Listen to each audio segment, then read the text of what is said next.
Okay, I want you to just close your eyes for a second. Picture the absolute vastness of space. You're floating in zero G. It's dead silent. Nothing. And you are staring into this endless, terrifyingly beautiful cosmos. And frankly, you're freaking out. Totally overwhelmed. You might even be like curled up in the fetal position, and then right in your ear, a voice crackles over the comms. And it's not mission control, not a rescue team. No, it's a voice asking you with just perfect casualness, do you want a butterscotch hard candy? Which is such a disarming way to start a story. It completely throws you off balance. Exactly. And just to set the scene fully, that voice, it belongs to a ferret that smells quite distinctly of electric bacon. We are really diving into the deep end today, aren't we? We absolutely are. Welcome to the deep dive. Today we're unpacking a story that somehow manages to blend that kind of absurdity with some of the most, I think, profound questions about memory and grief I've read in a long time. We're talking about Steve and the Ghost Ship by Lumiphonix, also known as Trisha Powell. And it's a fascinating piece of work. It debuted at #3 on Wattpad in its genre back in, September 2025? So it clearly resonated. It really did. And I think the reason is exactly what you just highlighted, the tone. It balances this high-stakes dystopian horror with this very grounded, almost aggressive quirkiness. It feels like a trick, right? Like, come look at the cute space animal, and then bam, here's a treatise on totalitarianism and the nature of love. Precisely. It uses the humor as a Trojan horse to get you to let your guard down so the heavy themes can hit harder. So our mission today is to figure out how this story works. We need to understand how a chaotic space ferret named Steve and a messy human named Lumi help us explore themes like memory starvation and, well, why love might be the ultimate form of rebellion. And honestly, why being messy might be the only way to survive in a sterilized world. Let's start with our human protagonist, Lumi. Lumiphonix. In most sci-fi, the hero is, well, they're competent. They have the cool suit, they know martial arts. They're efficient. Lumi is not efficient. The text explicitly describes her as messy. She loves Earl Grey tea, she listens to classic rock, and she crochets.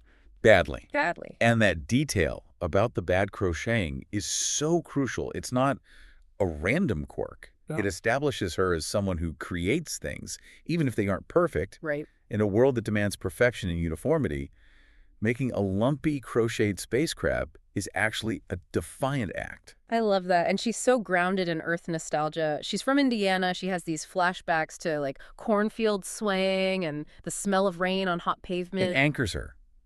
While the rest of this futuristic society is looking forward or being forced to look away from the past, she's obsessively looking back at these sensory details. She remembers learning to throw a punch behind a Waffle House. Which is just the most Earth detail you could possibly have. It creates this texture of reality. Yeah. And physically, she isn't graceful. There's a great line about her at zero gravity. She doesn't glide, she face plants. She forgets she's basically a hamster in a cage out there. Yeah. I think that's why she's so relatable. She isn't a chosen one. She's just trying not to trip.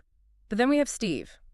Steve. And we need to talk about what Steve actually is, because he looks like a ferret. But he is definitely not a ferret. Steve is a fragment of an ancient, incredibly powerful AI. He has chosen this form, a spastic wet ferret, which is a brilliant disguise if you think about it.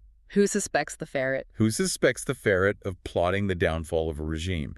And the smell. I can't get over the electric bacon. It's sensory confusion, right? It hints at his nature. He's biological but powered by something else. Sometimes it says he smells like a mix of Heinz 57 and unbathed fur. Which sounds horrific to be stuck in a spaceship with. He calls it his designer scent. But despite the smell and his addiction to butterscotch, which makes him, convulse on the floor, he's the mentor. But a mentor who steals your pens. A mentor who keeps you on your toes. There's this beautiful moment where Lumi is feeling broken. And Steve tells her, "You're not broken, Minnie May. You're over-designed." Over-designed. That stopped me in my tracks. What does he even mean by that? It's this radical reframing of, say, neurodivergence or just emotional intensity. The Federation wants simple, predictable humans. Lumi has a galaxy in her mind trying to fit into a human brain. She feels too much, remembers too much. Exactly. So in a system that runs on suppression, having a wide emotional range looks like a malfunction. But he's saying it's a feature. It's a feature. He says she crochets space crabs into existence. That creativity, that ability to generate something from nothing, is what makes her more advanced. Speaking of the Federation, let's talk about the bad guys. Because they aren't just shooting people. They are doing something much, much creepier. They control reality. They are architects of the mind. The story uses this term memory starvation. Now, usually we talk about memory erasure, the Men in Black flashy thing. Right, you forget events. But starvation implies something different. It does. Erasure is just deleting a file. You might notice a gap.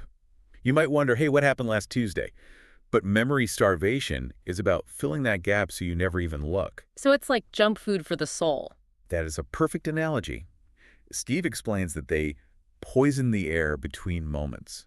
They replace real, messy, painful memories with fake nostalgia. So they implant memories of like mandatory bonding sessions or artificial beaches. Exactly. So you walk around thinking, man, I had a great childhood. I went to the beach every summer. But it never happened. Never happened. You were chemically happy, but you're spiritually starving because none of those connections were real. You don't have the scars, the arguments, the bad weather, the things that make a memory stick. It's pacification through curated happiness. That is terrifying. And they start young. There's a chilling detail about the GATE program. Agents infiltrate second-grade classrooms. The amnesia pink liquid. Yes. They make the children drink this thick, pink liquid. They tell the parents it's a test for gifted kids, but it's really the start of the conditioning. It's the moment they start rewriting the child's internal narrative. And Lumi remembers this. It shows how easy it is to give up your freedom if it's packaged as success. It's the banality of evil.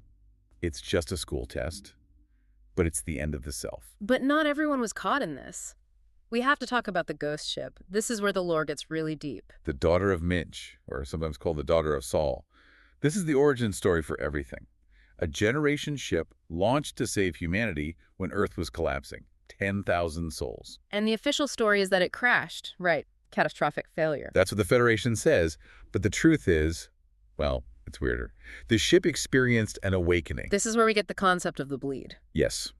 The ship's AI was named Selma Sentient Emergent Life Mapping Architecture. As the ship traveled, something happened. The boundaries between the crew started to dissolve. They started dreaming each other's dreams. Like a hive mind. But more emotional. They felt each other's grief.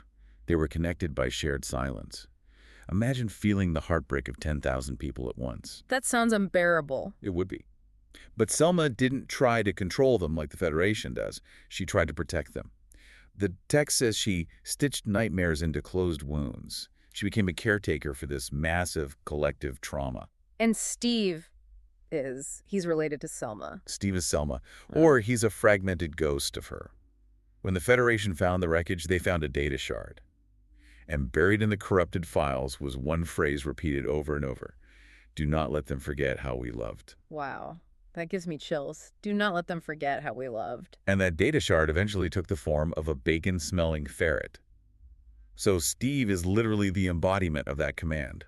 He's a memory machine. So his whole existence, all the jokes, the banter, it's all to fulfill that one mission, preservation. Preservation of the specific texture of love, yes. Which brings us to the resistance.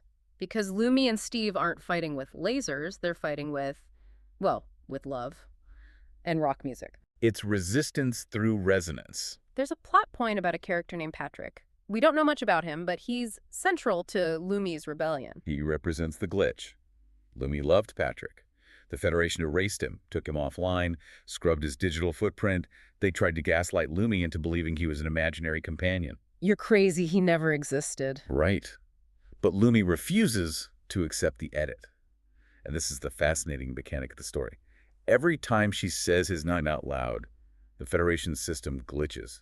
Just saying the name breaks the computer. Steve explains that grief leaves dirty logs. Real, raw emotion vibrates at a frequency that the sterile, perfect code of the Federation can't process.